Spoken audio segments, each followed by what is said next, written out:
Hey, welcome to Horns Up. We're coming to you again from Bangalore. We're at 20 feet high. We're still at 20 feet high. It's been a long afternoon here, surrounding ourselves with good drinks, good food, good people. Yeah. How are you feeling, Peter? You doing well? Yeah, man. It's great. We had a productive afternoon. Yeah, rather productive afternoon. We talked quite a people's heads off. I'm still surprised we still are continuing to talk. I'm surprised I still have my voice. We didn't talk that much also.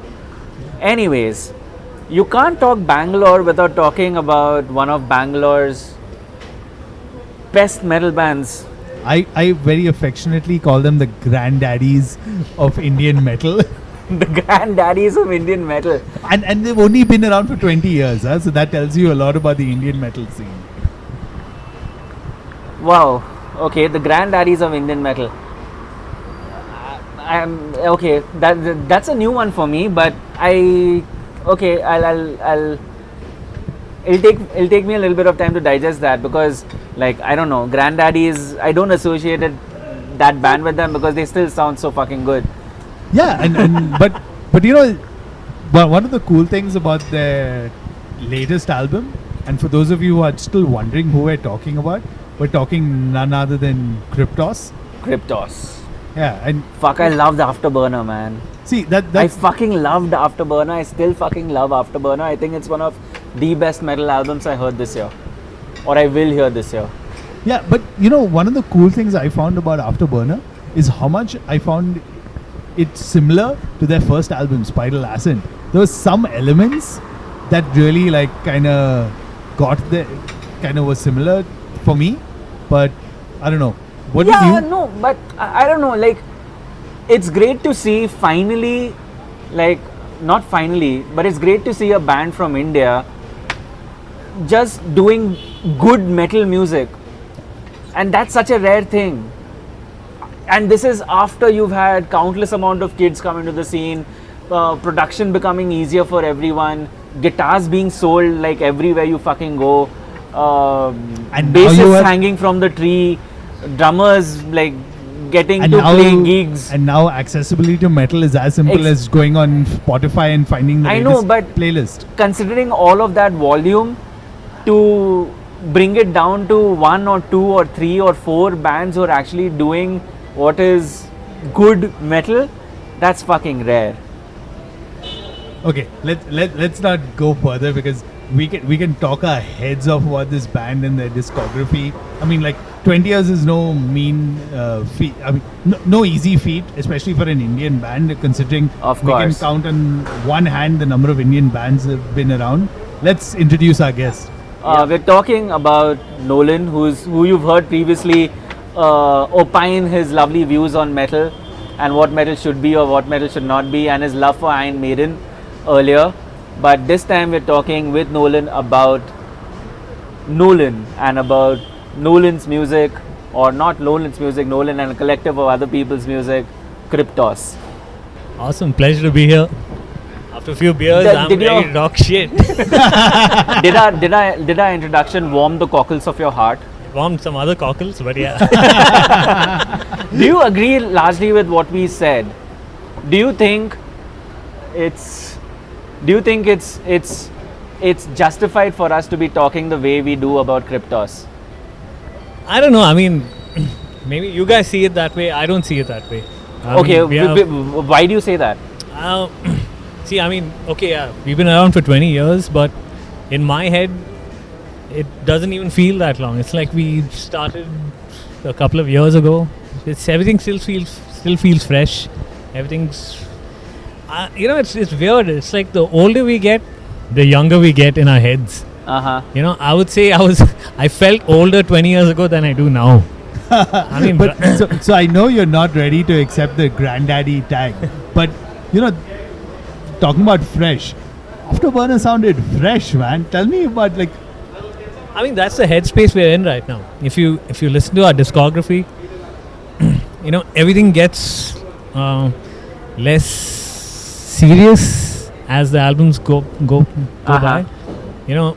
From the last album to this album, our headspace is completely different. We're at that point where we've basically we've gone through all the shit we had to go through, and right now we just want to have a good time. I mean, at the base of at the very heart of why we do this music is because we want to enjoy ourselves. We want to put out music that we would enjoy listening to ourselves. We want to put out music that we would listen to if we were younger. When we listened to the first Priest albums, Maiden albums, it gave us a certain feeling. We want to write music like that, which first and foremost makes us feel that way, and if it makes someone else feel that way as well, that's fucking great. And we know it actually does, because on our recent tour to Europe, so many people had already bought the album before we got there. They were buying it while we were on tour, and so many of them in their 40s, some of them in their 50s, some guys in their 60s, people from different age groups. They were coming up to us and they were like, we haven't had this feeling. We forgot what it felt like, what it felt like when we were kids, when we were listening to all our favorite bands. Over the years, we got older, we got caught up with our lives. We forgot how it felt to, just listen to good heavy metal. Yeah, that's fucking awesome, because that's exactly what I was talking about. The reason Afterburner resonates with so many people is because at the heart of it is just these guys having fun, and it shows. I mean, I don't know. Do you care about whether people perceive you to be metal or not anymore? No, absolutely not. I mean, I don't really. We reached a point where we just don't give a shit. We don't really care if people like our music, if they don't like our music, if they think a certain way about us. We just don't. We've reached a point where we just don't fucking care about anything except what we are doing. We write our music for ourselves. We do everything for ourselves. First and foremost, if we are happy, that's all that matters. After that, we put everything out. If someone latches onto it, killer. If they don't, it's cool. It's cool as well. Yeah, we don't.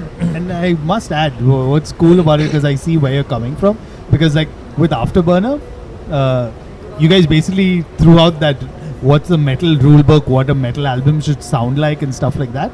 And if I may add, Burn Up the Night kind of was just a prelude of what would come for Afterburner, man. Yeah. Because like when you listen to both the albums back to back, it's like, oh, you think you like this music now? Wait, what we're gonna put out on Afterburner.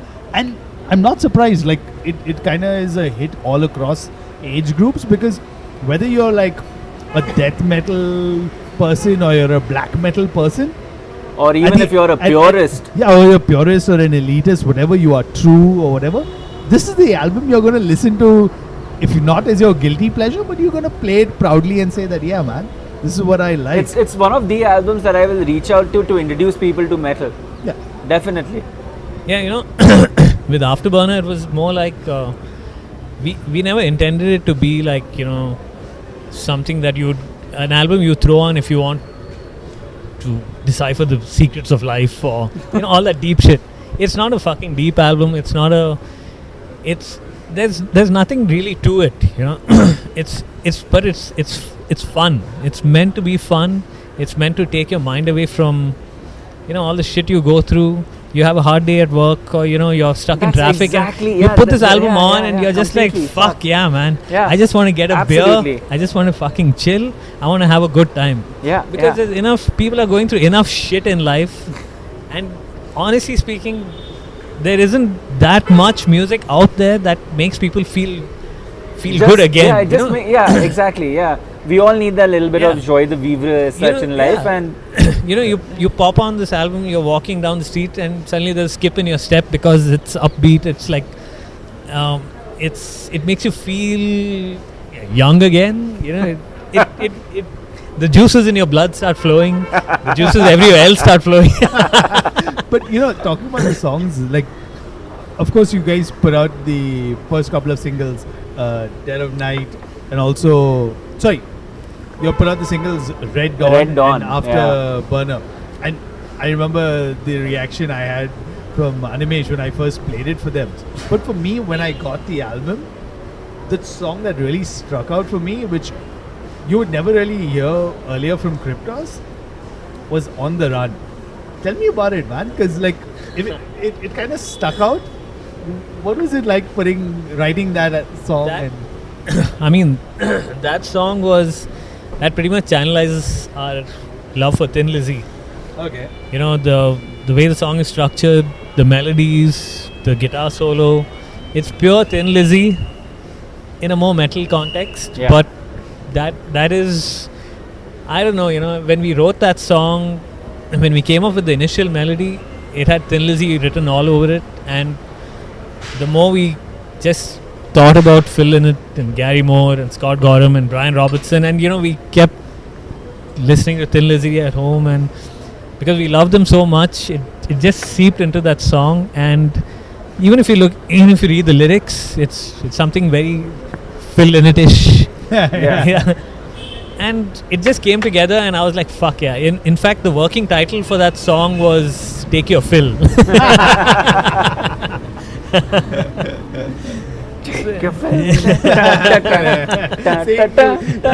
that's one of those things, because like that's what I also liked about the songs on this album. Of course, I love Burn Up the Night, no doubt, but it gets stuck in your head. And Yeah, man. Fuck, like that. See, there No, you go. but even that the ending to Red Dawn, I think that. Oh yeah, I still Yeah. remember your reaction to Red Dawn the first time I played it. So for you. yeah. So I didn't know that a new Kryptos album was in the works until after we did our verses, and Peter was like, "Hey, they just put out a new single," and I was like, "Holy fuck, let's check it out." And Peter wasn't too thrilled about Red Dawn personally because he felt it was like middle of the ground somewhere.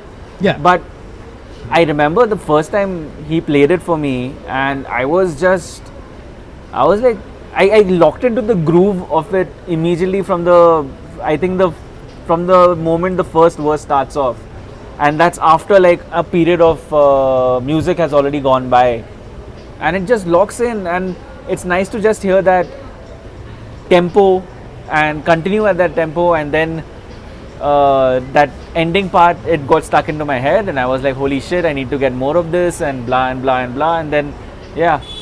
Just for the record, my single for the album, lead single, would have been Afterburner, because that video. No with man, Red Dawn is so much better. Nolan. It's cool. Everyone has different tastes. Yeah, and that's that's a cool the thing. thing, yeah. And you know, again, there's that certain pride with, like, you know, when you know like a band that you know. and been Exactly, listening to yeah. for I was so happy long. that it was Kryptos that was doing this and not like any other band. Yeah, and then you, and I want to just quickly allude to, I want to quickly segue into your European tour, because I've been like following your social media, looking at the videos and stuff. Man, that looked like a lot of fun, dude. That looked like a lot of fun. There are people like rocking out to all the songs, packed audiences. Tell us about the European tour, man. It was, I mean, this was, I think, by far our best tour. We played, we always go to Germany, the Netherlands, Austria, all these places. But this was the first time we went to Sweden, we went to Malta. And it was crazy. I mean, Sweden took us by surprise because we had never played Sweden before. We had no idea if people knew us in Sweden. And we were booked for a festival and for a club gig. And at the festival, it was crazy. I mean, so many people were like, we were waiting for so long for you guys to come here. And blah. I was like, what? Don't you guys watch TV or something? And it was crazy. I mean, the reaction, the way people were so enthusiastic about our music, it totally took us by surprise. And the second gig we did in Gothenburg, it was just us. It was us. We were the only band playing at this club. And we didn't know who. I mean, we were like, who knows us in Gothenburg? And the promoter was like, you know, give it a shot. Let's see. If people turn up, cool. If they don't, it's okay. We were like, okay. And I think maybe an hour before the gig started, there was nobody there. I think there were 2 people or something who happened to be from Bangalore. But by the time we got on stage, and by the time we were like 10 minutes into our set, there were like 250 people there. Wow. I was like, where the fuck did you guys come from? And people apparently drove in from Stockholm, they drove in from other parts of Sweden, some guys drove in from Finland and Norway. And I was like, wow, that's insane. And after that, I mean, I was like, our label told us, I mean, they gave us a breakdown of where all our sales are happening. Apparently, most of our sales are happening in places like Russia.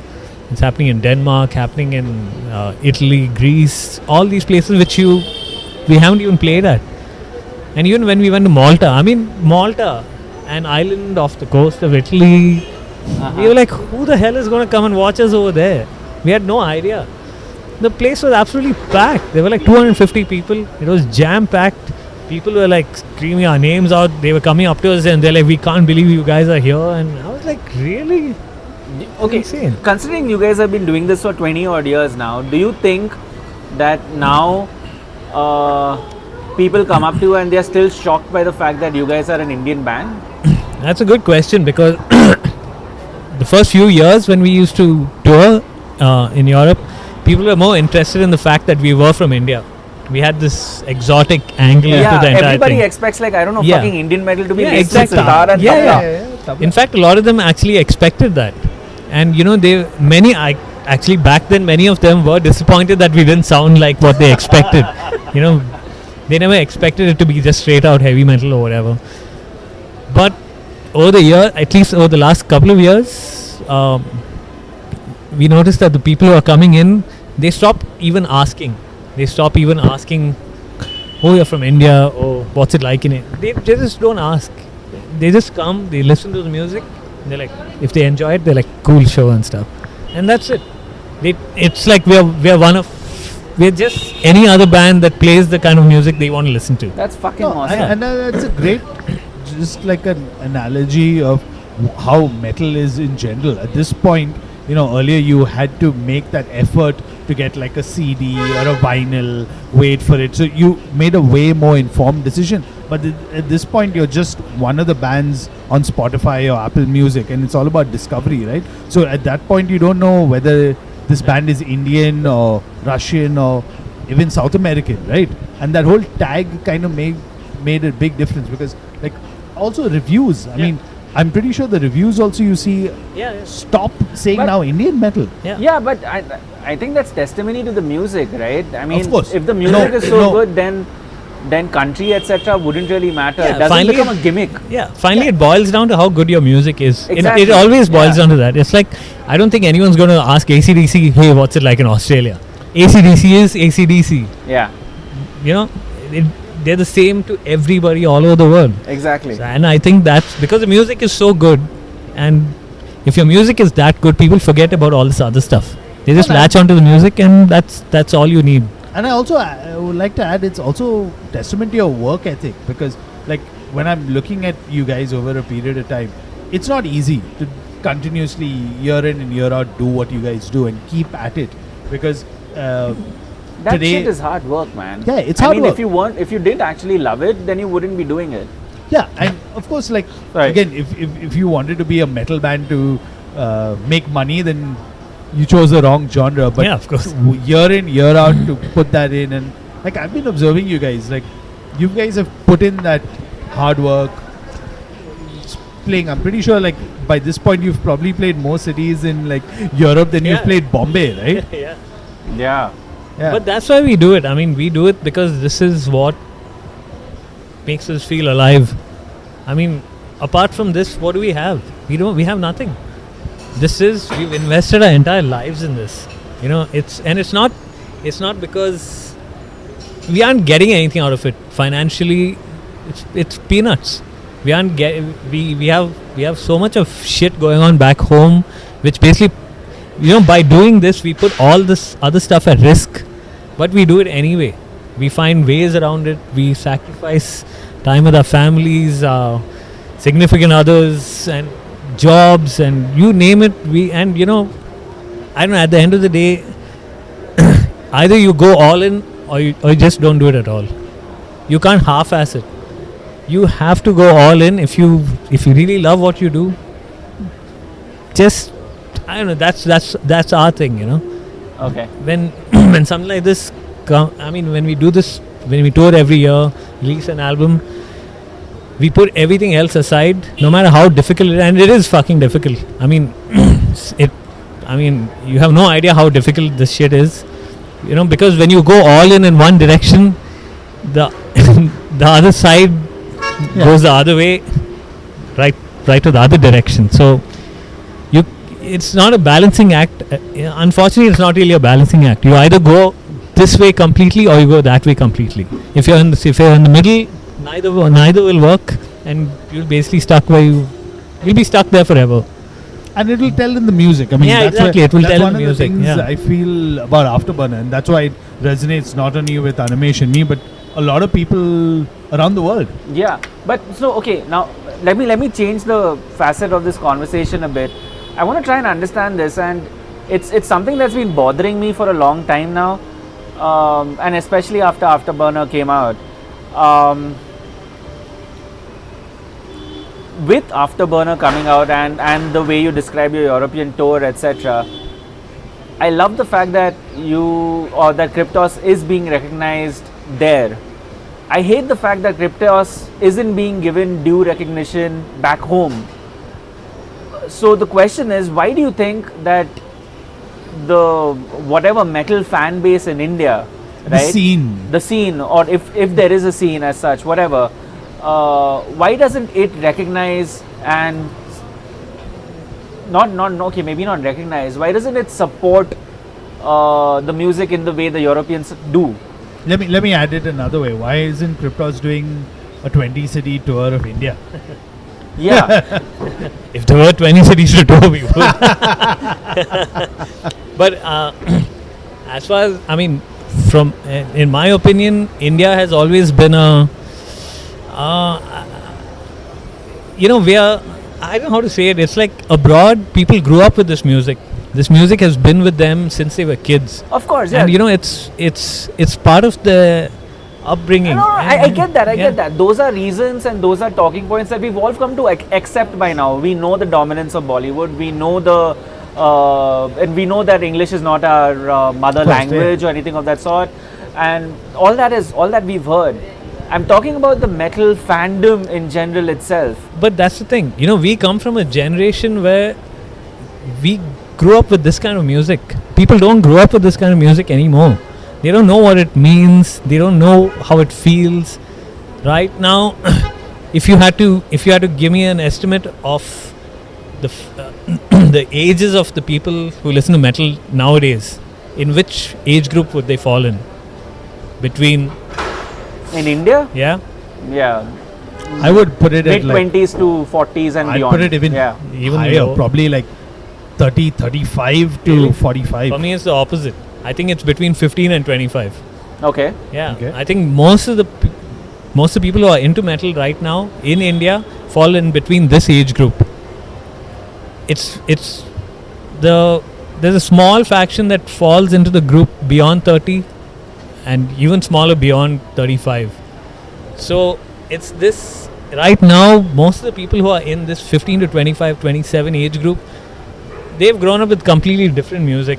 It's more modern, it's more in your face, it's more extreme whatever, it's more angsty. Our music is not angsty. It doesn't tell you, it's not music, you can go and, oh fuck, I had a shitty day, let me put on some Kryptos. No. Our music is kind of like, it's not meant to release anger in that way or release frustrations in that way. Our music is more escapist in that sense. It's like when you put on an Iron Maiden album, a Priest album and stuff, you shut out everything and it's like, okay, it's just me, it's the music. I'm just going to have a good time. I'll crack open a beer and I'll chill. I'm not going to fucking think about the world and the issues I'm facing and blah, blah, blah. For these 40 minutes, I just want to fucking chill and I just want to have a good time. That's it. And nowadays, people are so fucking caught up with so much of other bullshit. They have things to complain about all the time. They want to get offended about everything. They want to blah, blah, blah, blah. But no one just wants to just sit the fuck down and relax and just listen to the music. And that's what we are all about. We've always been that way. And that's how things used to be back then. You know, it was. If you look at any of the old bands, the crowds at these gigs, everyone was just there, living in the moment. It's the band and them. They're going ape shit. Everyone's like, "Fuck yeah, we had such a good time." Our friends, we partied all night. We watched a gig. We partied with the band. That's all it was about. It was so simple. It's a simple thing. Simple. It's that's it. It's keeping it simple. Now everything's so fucking complicated, you know, and it's complicated for nothing. People just want to make things complicated. So we are not that kind of a band, and we are completely at odds with what's going on in the country right now, because we are firmly from a time when things were extremely simple. Yeah. I get where you're coming from. I think let's make a great segue into this point when I'm just picking up on what you said. For those listening to this podcast right now, for the next few minutes, from Afterburner, what is the track you'd want to like them to listen and completely zone out and focus on Kryptos? I would say Dead of Night. Alright.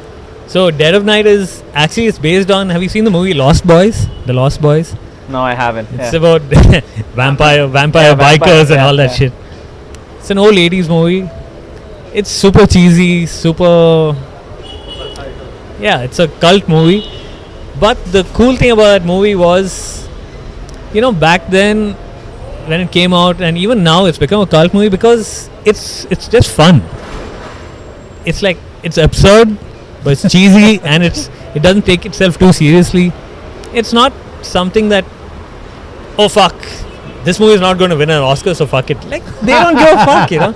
It's like Kiefer Sutherland sitting on his bike and like showing off his fangs and stuff. It's fun, man. It's fun.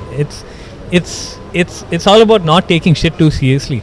But you know, when you listen to this song, we try and capture that eerie vibe of that underlying vibe of that entire thing. It's the streets. It's the ominous. The street vibe when darkness falls, and it's all that cheese but put in a mental context, and it's like Judas Priest, the Sentinel or something like that, you know. It's complete fantasy. It's out there. It takes your mind away from what you're doing right now and puts it somewhere else, and it's a good headbanging tune. It's just straight out heavy metal. Get your mind out of what you're doing right now and get it somewhere else, and that's all it is. I mean, to me, that's what metal is, you know. You listen to a song like Rhyme of the Ancient Mariner stuff, you're transported into that world. Completely, yeah. You lose yourself in You that. lose yourself in the music, the lyrics, you know, even any of Accept's albums. It's just simple music. It's common man music, you know. It's not trying to pretend to be something else. It's just simple stuff for people who work hard and they want to fucking let loose at the end of the day. That's what this is. That's the music for these people. You're not trying to attract people who are like, you know, into all sorts of other shit. No, this is what working class people listen to. Here's Kryptos with Dead of Night.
Children of the sun, ride with us tonight.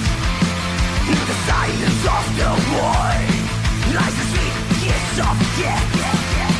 Hear our cry, come to us and we will sanctify, purify your worship. Hear our cry, come with us and we will sanctify, consecrate your worship. Hear our cry, come to us and we will sanctify,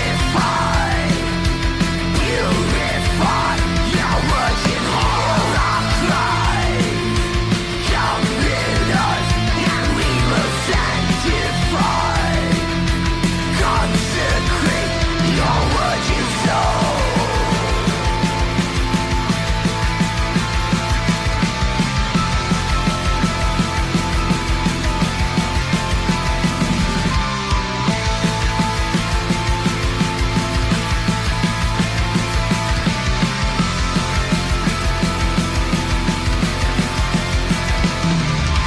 Hear my cry, come to me and let me sanctify, purify your worship. Hear my cry, come to me and let me sanctify, consecrate your worship.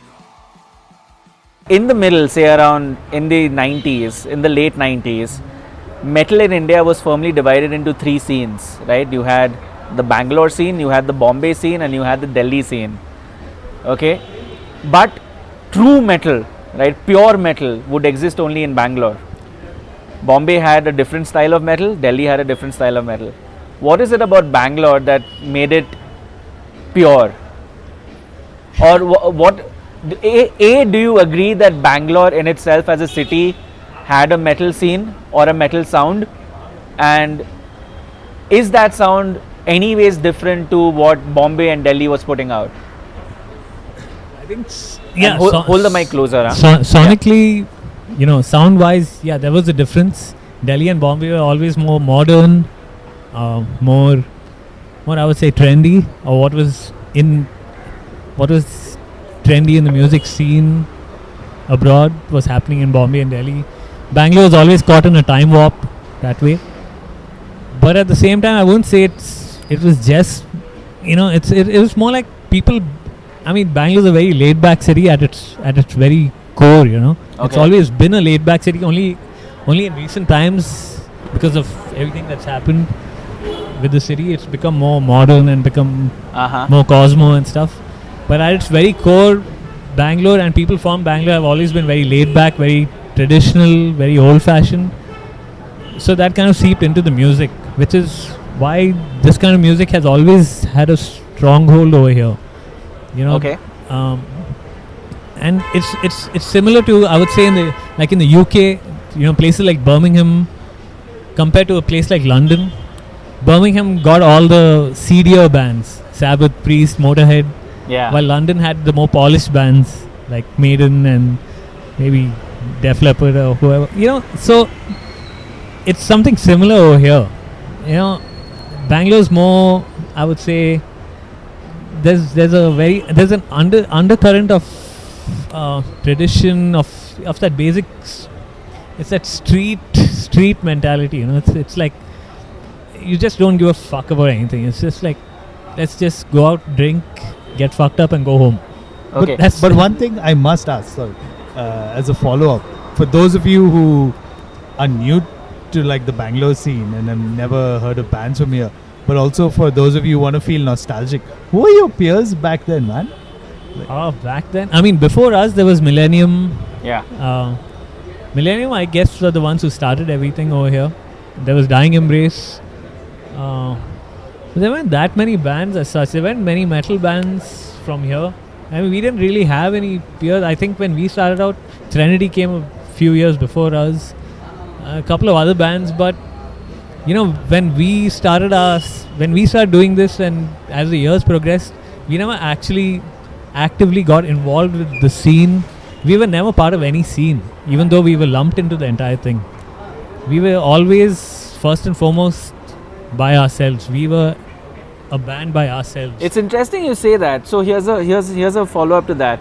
Would Kryptos have been a different band if you guys weren't in Bangalore? Absolutely not. I mean, considering the music we grew up on and the way we are as people, regardless of where we were in the world, we would still be the same. The music Fuck, would still pretty much be that's the a same. diametrically different statement. I've heard from most other musicians, because a lot of musicians, especially in India, whom we talk to, they attribute a lot of who they are and what they are because of the city that they're in.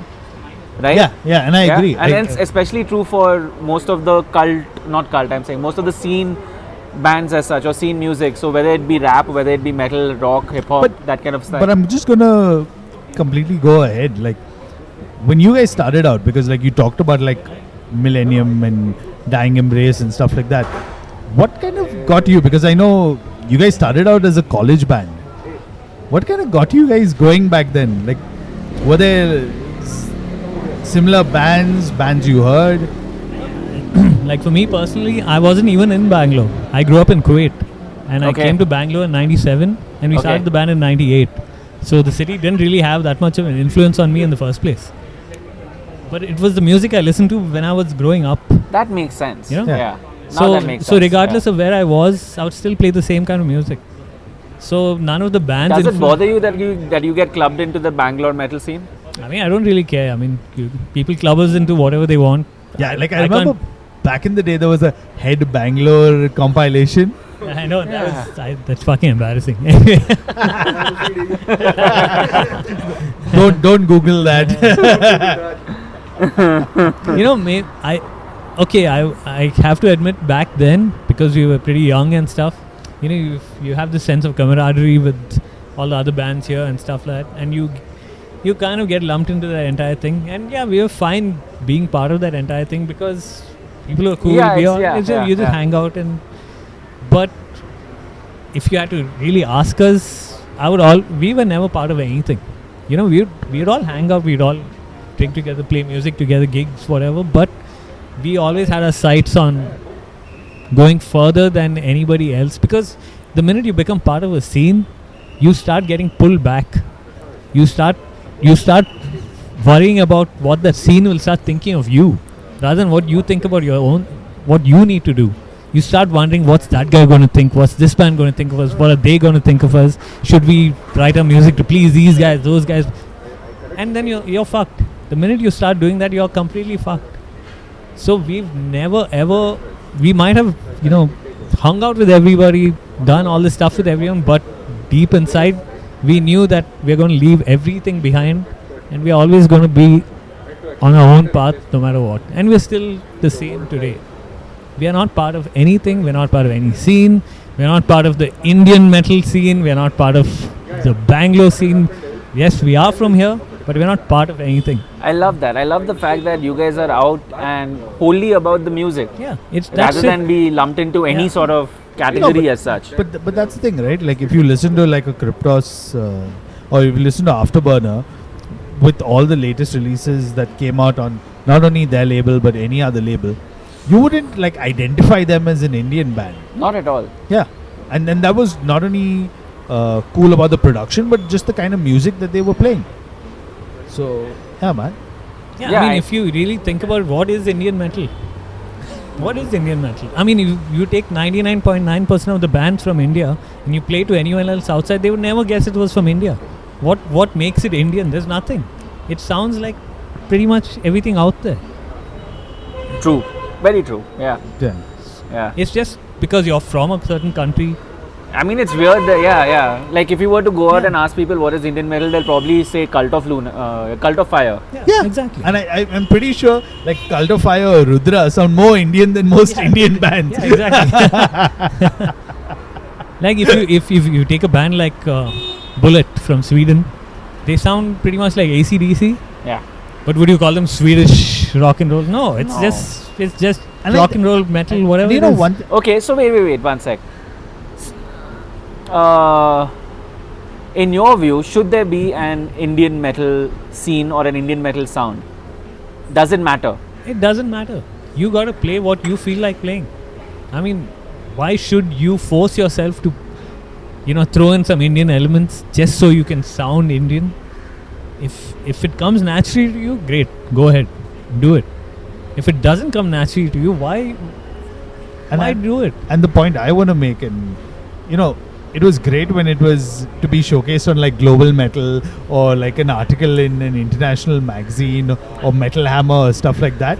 But there's only that much that will get you, and like we said earlier, it's a gimmick because that'll get you your foot in the door.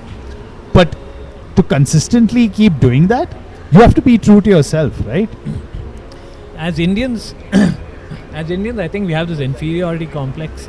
We have this thing where everyone abroad has done so many things, and we'll never match up to what they've kind of feels achieved. like we're always late to the party. Yeah, we're always like looking for validation from outside and stuff like that.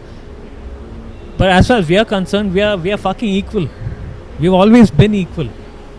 It might be varying degrees of quality or whatever it is, but it's the same, man. It's like just because I go abroad and we play a gig there, and okay, I meet somebody from Sodom or somebody, and he's like, oh, I'll talk to him like I normally talk to anyone. That's I'm just not the going to be, musician oh my praising god, another fucking call me a musician. little No, but the reason why I keep bringing this up is because I don't know, it kind of bothers me that when an Indian band goes abroad, they fucking have to take that picture with the Indian flag flying high. Yeah. That's They have to one take thing the I've picture never of seen with Kryptos. why does that shit Never matter, fucking do. man? Here are people who are enjoying you for your music. But here's two points of view on it. Either A, like, I'm so proud to be Indian, or hey, because I saw this. I mean, like, come on. How many bands do we know, like, from America or UK that freaking do that? Or even South America, man. Take Exactly, Sepultura, for yeah. example. I don't remember ever seeing an image of, like, Sepultura saying, like, we're from Brazil. See, I mean, if that's your scene, I mean, you're patriotic about where you're from, or that's your thing. I mean, we aren't that kind of a band. We don't mix any of this stuff with. We have strictly no politics, no religion, no flag, no nothing. We are just us. We've always been that way. And it's if you like the music, that's it. It doesn't matter where we are from. Doesn't matter what we look like, skin color, what we believe in. Nothing. You like what you hear. That's all that matters. Everything else is bullshit. And we don't need to fucking fly a flag somewhere. Yeah, What's the point? I mean, exactly. What's the point? What's the I point? just don't get it. Yeah, Facebook likes and Yeah. Instagram hearts. Yeah, but see, again, Facebook will only be around for that long, and Instagram will only be around for We that don't long. know, man. Next thing you know, fucking tomorrow TikTok, will all right? become. Tomorrow there'll be Indian bands with in front of TikTok. Can't wait to see Nolan doing TikTok videos. Okay, all right. Wow. Let's lighten the mood up a little bit. Right. This became a bit too serious.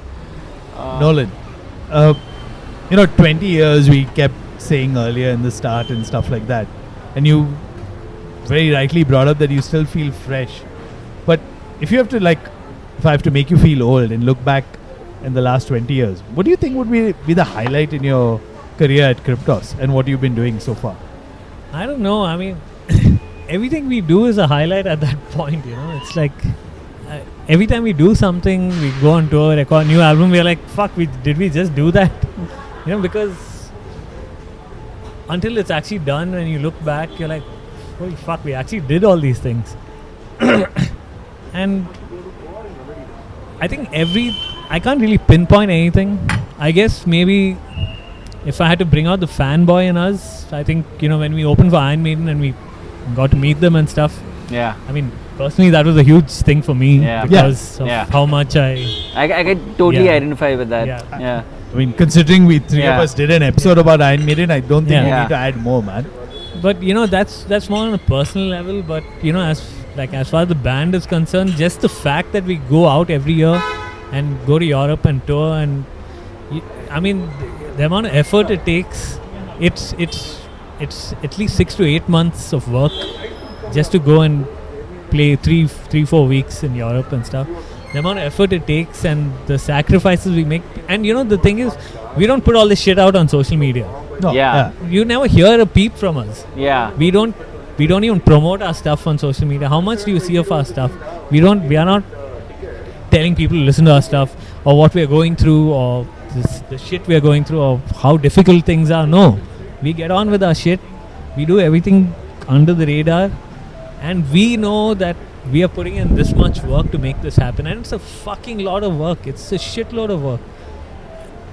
It doesn't seem like that, once in a while you put up a photograph of us drinking in Munich or something and it looks like, oh wow, these guys are living the life. But no, there's like an entire year's worth of work behind that That one has picture. gone through it. Yeah, man. Yeah? But Yeah.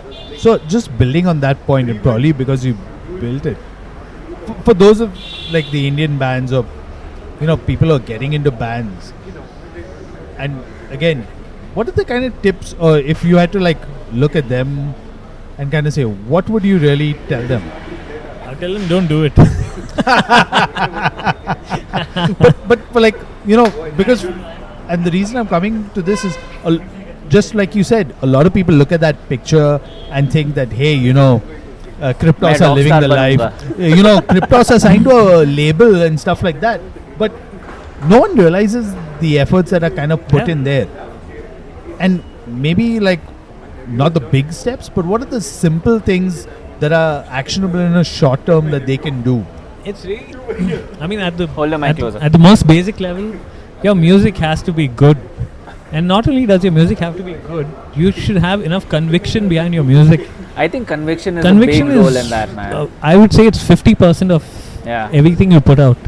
If you don't believe in what you do, if you don't believe it with all your, the entire fiber of your being, there's no point. Yeah. You could write I think that's the great fallacy music. of Yeah. not just small bands, but like any band in the world. If Yeah. you're not And a- it's any art, because Yeah, I think man. in It's- today's it's day and any art, age, yeah. people are not fools. Like they can quickly see through, because coming back to the point I said, like you could be a gimmick and you Yeah. could like fake it, but you can't fake it in the Yeah. long term. you can't fake it at all. I read a great quote, but I can't remember who said it. It's not how good you are, it's how hungry you are. That's a You great- could that's a great be line, the yeah. fucking best guitarist or singer or drummer or best band on the planet, but if you're not going to put in the work, you're not Yeah. going to go anywhere. A lot of, and I'll say this on record, a lot of Indian bands are fucking entitled.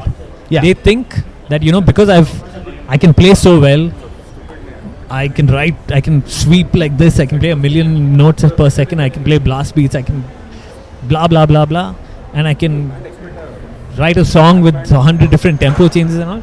People should fall at my feet, give me a record deal, take me on tour, do this. No, man, it doesn't work that way. A band can probably write a 3-chord song, put their heart and soul into it, and fucking graft till their fingers bleed, and they will get much further than any of you guys. That's all it takes. You put in the hard work, it will eventually pay off at the end. Excellent words. I think we don't need to add anything more to it. I think this is a great way to cap off the episode. Yeah, that's a man. great way to cap off the episode. I just have one question for you. When the fuck are Kryptos going to print those lovely logo t-shirts again, band logo t-shirts again? I don't know Yes. where I've lost mine, but like I had one and I think I wore it out, and then after that I don't know. I think it just got thrown out in the trash. Or give me the think- fucking logo, Yeah. the open file of the logo. I'll print it and sell it in Bombay for you. There you go. You have a merchandiser in India. But Anyways, man. thank you so much, man, Nolan. Dude, It's been a always pleasure to chat. talking to you, man. Yeah, and Always. keep doing what you guys are doing, man, Yeah, because you for guys are sure. doing something that's magical. Yeah, and you keep making us proud, man. Yeah, definitely. On that note, Nolan, where can people find you if they want to find you? I keep asking you that question and you keep evading it. If they want to find me, it's easy to find me. I'm on social media grudgingly. But yeah, Facebook, Instagram, just type my Okay, name what and you'll about- probably find me. Okay, and Kryptos is available Kryptos, everywhere. yeah. You just need to You can keep just that find in. us, yeah. Yeah. Peter, your I'm Trent Crusher. Quite I'm easy. I'm at Asmoani. Honsub is at Honsub Pod. On Thank Twitter. you guys once again, and yeah, with that it's a wrap. Honsub. All right, Awesome. hands up, guys. Thank you.